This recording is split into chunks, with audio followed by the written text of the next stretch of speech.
पैदल हज पर जाने वाले भारतीय को पाकिस्तान की इजाजत का इंतजार। पैदल हज पर जाने वाले भारतीय शहरी वाघा बॉर्डर पर इंतजार कर रहा है। उसे पाकिस्तान का राहदारी वीजा मिल जाए तो वो अपना सफर जारी रख सके, लेकिन लगता है कानूनी तकाजे पूरे न होने की बुनियाद पर फिलहाल तो उन्हें राहदारी वीजा नहीं मिल पाएगा, क्योंकि ऐसी एक दरख्वास्त मुस्तरद भी हो चुकी है। लाहौर हाई कोर्ट में भारतीय शहरी को पाकिस्तान का वीजा देने से मुताल्लिक दरख्वास्त की समाअत हुई।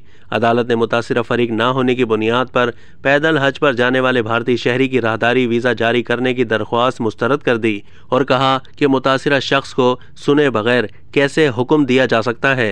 डिप्टी अटॉर्नी जनरल ने दरख्वास्त मुस्तरद करने की इस्तदा करते हुए कहा कि भारतीय शहरी की जानिब से पाकिस्तान के वीजे की दरख्वास्त दायर नहीं कर सकता। दरख्वास्त गुजार का मौक़िफ़ है कि शहाब भाई नामी भारतीय शहरी 10 रोज से वाघा बॉर्डर पर मौजूद है, मगर उसे राहदारी वीज़ा नहीं दिया जा रहा। भारतीय शहरी की यूट्यूब पर वीडियोस मौजूद हैं जिसमें वो वीज़े की दरख्वास्त कर रहा है। दरख्वास्त में इस्तदा की गई कि अदालत पैदल हज पर जाने वाले भारतीय शहरी को राहदारी वीज़ा जारी करने का हुक्म दे, जो कि मुस्तरद हो चुकी है। अब तक के लिए इतना ही। मज़ीद मालूमात के लिए डेली जंग के यूट्यूब चैनल को सब्सक्राइब कीजिए।